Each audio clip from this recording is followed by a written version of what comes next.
Assalamualaikum warahmatullahi wabarakatuh. Kami dari kelompok 5 yang beranggotakan Rizka Hidayatul Az-Zahra 210084, Muhammad Zidan 210101, Rima Dwi Cahyaningrum 21013, Dwi Nugroho 21010, Aprilia Devi Indriani 21009.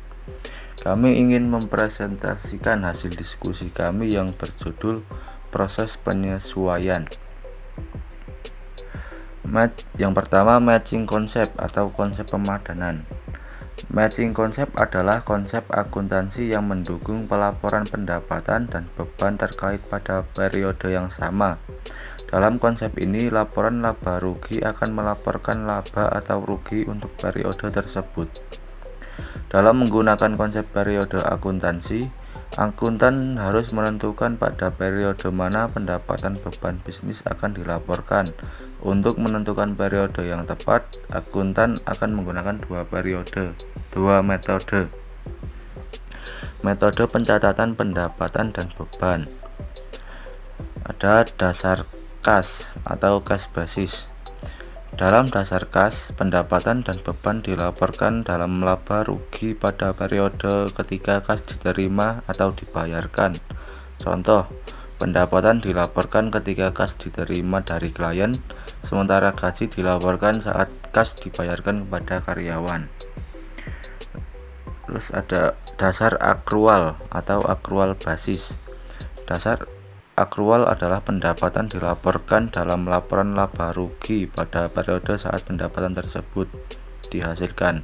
Contoh, pendapatan dilaporkan pada saat jasa telah diberikan pelanggan tanpa melihat apakah kas telah diterima atau belum dari pelanggan selama periode itu.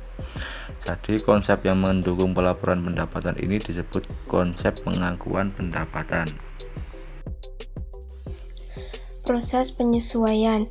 Pada akhir periode akuntansi, beberapa saldo akun di buku besar dapat dilaporkan tanpa perubahan apapun dalam laporan keuangan.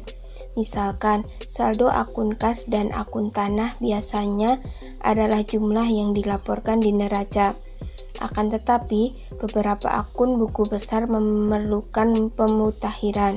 Nah, pemutakhiran ini disebut ayat jurnal penyesuaian. Ada 4 jenis akun yang memerlukan ayat jurnal penyesuaian. Yang pertama, golongan penangguhan, yaitu beban dibayar di muka atau beban yang ditangguhkan, dan pendapatan diterima di muka atau pendapatan yang ditangguhkan. Yang kedua adalah akruan, yaitu pendapatan akruan atau aktiva akruan, dan beban akruan atau kewajiban akruan. Golongan pertama, penangguhan.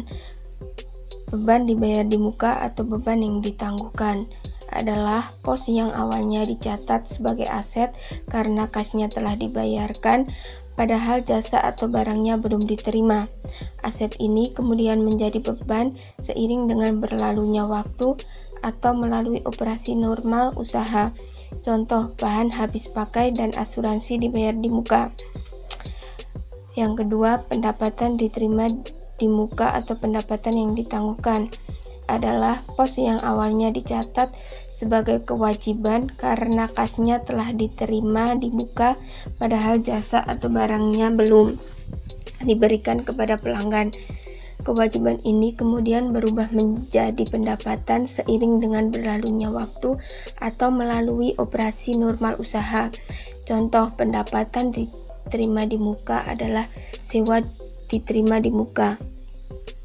Golongan kedua, akruan. Pendapatan akruan atau aktiva akruan adalah pendapatan yang dihasilkan tetapi belum dicatat di akun pendapatan. Contoh, imbalan atas jasa yang telah diberikan seorang pengacara namun belum ditagihkan ke kliennya pada akhir periode. Contoh lain adalah komisi yang belum ditagih agen perjalanan atau sewa atas bangunan yang disewakan kepada orang lain. Yang kedua, beban akruan atau kewajiban akruan. Beban yang telah terjadi tetapi belum dicatat di akun beban. Contoh, utang gaji kepada karyawan pada akhir periode. Selanjutnya, mencatat ayat jurnal penyesuaian. Daftar saldo yang belum disesuaikan pada tanggal 31 Desember 2019. Nama akun, kas. Kas masuk ke dalam debit sebesar 2.065.000. Piutang usaha masuk ke dalam debit sebesar 2.220.000. Bahan habis pakai masuk ke dalam debit sebesar 2 juta. Selanjutnya, beban dibayar di muka. Diasumsikan beberapa bahan habis pakai telah digunakan pada tanggal 31 Desember. Sisa bahan habis pakai sebesar 760.000. Bahan habis pakai atau saldo pada neraca saldo yaitu berjumlah 2 juta. Sisa bahan habis pakai pada tanggal 31 Desember yaitu 760.000. Jadi bahan habis pakai yang digunakan adalah 1.240.000. Kemudian dalam neraca saldo dituliskan pada tanggal 31 Desember yaitu beban bahan habis pakai masuk ke dalam debit sebesar 1.240.000. Beban habis pakai masuk ke dalam kredit sebesar 1.240.000. Selanjutnya, pengaruh tidak melakukan penyesuaian. Jika beban tadi tidak dibuat dalam ayat jurnal penyesuaian, maka akan menimbulkan masalah pada laporan keuangan dan neraca saldo. Pendapatan dibayar di muka. Diasumsikan 3 bulan sewa sebesar 360.000 diterima tanggal 1 Desember. Pada tanggal 31 Desember, sejumlah 120.000 telah dapat diakui. Sewa diterima di muka masuk ke debit sebesar 120.000 dan pendapatan sewa masuk ke kredit sebesar 120.000. Jadi pendapatan sewa yang dihasilkan adalah 360.000 per 3. Pendapatan akurat. Diasumsikan telah melakukan jasa senilai 500.000 selama Desember dan belum dibuat tagihannya untuk pelanggan. Piutang usaha masuk ke debit sebesar 500.000 dan pendapatan honor masuk ke kredit sebesar 500.000 sehingga akruan pendapatan 25 jam kali 20.000. Selanjutnya, akruan beban. Diasumsikan tanggal 31 Desember beban gaji yang belum dibayar sebesar 250.000 dan belum dicatat. Beban gaji masuk ke debit sebesar 250.000 dan utang gaji masuk ke kredit sebesar 250.000. Aktiva tetap. Tanah memiliki umur yang tidak terbatas, sehingga tanah tidak disusupkan. Gedung dan peralatan mempunyai umur yang terbatas, oleh karena itu keduanya disusupkan.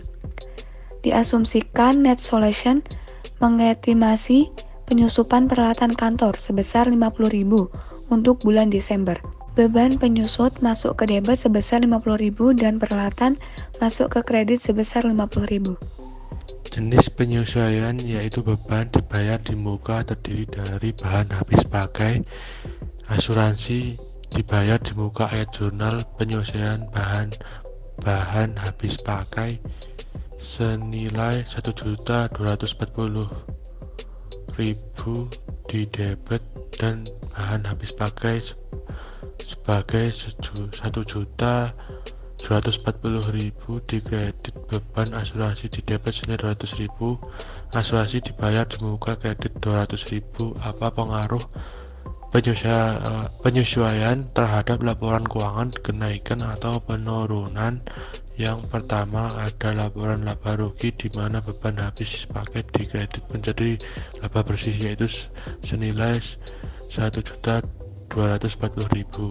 Di neraca aset di kredit 1.240.000. Laporan laba rugi beban asuransi laba bersih kredit 200.000 di laporan neraca aset kredit sebesar 200.000 serta kualitas pemilik 200.000. Ayat jurnal penyesuaian pada tanggal 31 beban bahan habis pakai masuk di debit senilai 1.000.000 240.000. Bahan habis pakai masuk ke kredit sebesar 1.240.000 dan beban asuransi masuk ke debit sebesar 200.000. Asuransi dibayar di muka masuk ke kredit sebesar 200.000 dan asuransi dipakai sebesar 2.400.000. Selanjutnya, buku besar dengan ayat jurnal penyesuaian solusi net dengan nama akun kas terdiri dari tanggal 1, 5, dan seterusnya dengan saldo akhir di debit senilai 2.065.000 dan akun piutang usaha terdiri dari tanggal 16, 21, 31 dengan saldo di akhir debit senilai 2.720.000. Daftar saldo yang disesuaikan. Solusi net daftar saldo yang disesuaikan pada tanggal 31 Desember 2019. Nama akun kas masuk ke debit sebesar 2.065.000. Piutang usaha masuk ke debit sebesar 2.720.000. Bahan habis pakai masuk ke debit sebesar 760.000. Asuransi dibayar di muka masuk ke debit sebesar 2.200.000.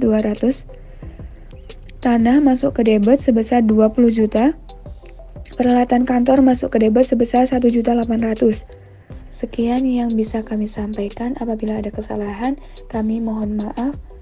Terima kasih. Wassalamualaikum warahmatullahi wabarakatuh.